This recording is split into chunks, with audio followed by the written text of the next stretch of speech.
जिस तरीके से आज सेंटर से travel minister Mrs Renuka ji जहां पर नौशहरा डाक बंगलों में पहुंची हुई हैं, क्या कहना चाहेंगे इस पर सर आप? बात यह है कि जब भी हमने इनका आने का टूर सुना तो हम रजौरी से चल कर आए। मैं कल्लर में रहता हूं, लेकिन बात यह है टूर इनका बहुत अच्छा रहेगा और थोड़ी सी हम लोगों की ट्रैवल वालों की थोड़ी हौसला अफजाई हो जाएगी। हौसला अफजाई की बात यह है कि सबसे पहले यहाँ जो जंगलात फॉरेस्ट एक्ट आज तक गवर्नमेंट बोल रही है और कहा जी दिया गया है, लेकिन डिटेल ली जाए और किसी भी पूरे डिस्ट्रिक्ट में 2 आदमी भी जो कि आज तक उसमें कामयाब नहीं हुए, क्योंकि उसकी इतनी बड़ी लंबी वो डिमांडें रखी हैं, वो फॉर्मेलिटियाँ रखी हैं जो कि कोई पूरी नहीं कर सकता। एक तो इस बारे में हम आज बात कर रहे हैं, इनसे तफसीलन ज़बानी बात करेंगे। दूसरी बात ये है कि जो सरकार है या 46 है, उन इनकालों के बारे में गवर्नमेंट पीछे पड़ी हुई है, उसके बारे में बहुत बड़ी प्रॉब्लम लोगों को आ रही है, दिक्कत आ रही है।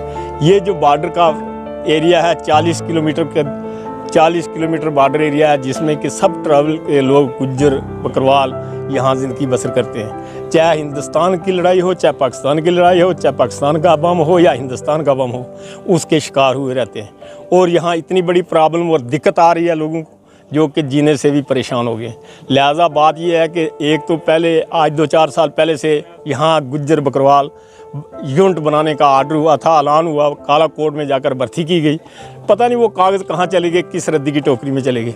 क्यों नहीं एक गुज्जर बकरवाल यूनिट रजौरी पुंछ वाले डिस्ट्रिक्ट के लिए जैसे आर्डर हुआ था दी जाए अगर, और ये लोग डट के मुकाबला करें और बॉर्डर के रहने वाले, क्योंकि इनको हर गली और कूचे का हर चीज़ का पता है। कैसे मिलिटेंसी ख़त्म होने का तरीका जो है वो जब तक कि गुज्जर बकरवाल यहाँ यूनिट ना दीजिए बॉर्डर के ऊपर लड़ने के लिए और यहाँ की ड्यूटी के लिए, तब तक कभी नामुमकिन जैसी बात है। क्योंकि ये यहाँ के लोकल आदमी, एक यूपी का, मद्रास का, बिहार का आदमी क्या जानेगा कौन सी गली है, कौन सा रास्ता है। दूसरी बात ये है जो कि ये ज़मीनों की प्रॉब्लम बन गई है बहुत बड़ी, और लोग इस वक्त बहुत बड़े परेशान हैं, इसके शिकार हो रहे हैं। सरकार और जंगलात के बारे में और जितने भी इंतकाल हैं सब वो खारिज किए जा रहे हैं, उनकी डिटेलें मांगी जा रही हैं, लोगों को परेशान किया जा रहा है। इस परेशानी से दूर होने के लिए हम से मिल रहे हैं और अपनी डिमांड रख रहे हैं, एक मेमोरेंडम दे रहे हैं कि इसके बारे में हमें हाई लेवल तक सोच के और इसका कोई ऑर्डर क्लियर किया जाए। जिस तरीके से पिछले दिनों में होम मिनिस्टर जहां पर पहुंचे थे डिस्ट्रिक्ट रजौरी में और एसटी की बात की गई थी, क्या उससे आप संतुष्ट नहीं हैं? एसटी की बात जो की थी होम मिनिस्टर साहब ने, उनके हम बड़े शुक्रगुजार हैं। उन्होंने हमारी एसटी का कोई छेड़छाड़ का नाम नहीं लिया और उन्होंने बोला जो आपका हिस्सा है उसमें एक सरसाई भी नहीं कोई हिला सकता। और इसी बात पर हमने उनका बड़ा शुक्रिया अदा किया और वेलकम किया। और हमें उम्मीद है पूरी तरह से कि हमारी एसटी के साथ ना कोई छेड़ हो सकेगी, ना करेंगे। मोदी जी और अमित शाह जी का हम बड़े बड़े शुक्रगुजार हैं। उन्होंने क्लियर कट कह दिया था और अपनी ज़बान से यहाँ रजौरी में बोल दिया था। उन्होंने बोला, बुलंद लफ्ज़ों में बोला कि कोई भी आपकी एसटी के साथ छेड़ नहीं होगी, और हमें उसी पर यकीन है और उसी को लेकर चल रहे हैं। यहाँ इस वक्त जम्मू कश्मीर में रजौरी पुंछ 30 लाख और 35 के दरमियान में गुज्जर बकरवाल हैं जो, और उन सबों की ये डिमांड है, बल्कि 30 करोड़ लोग जो दिल्ली तक हमारे साथ सेंटर तक जुड़ गए हैं। और इंशाल्लाह हमें उम्मीद है हमारी एसटी के साथ कोई छेड़छाड़ ना होने वाली है और ना ही होगी। दूसरी बात रहेगी है कि जो ये बनाया हुआ है फॉरेस्ट एक्ट के लिए हमें डिटेल दी जाए।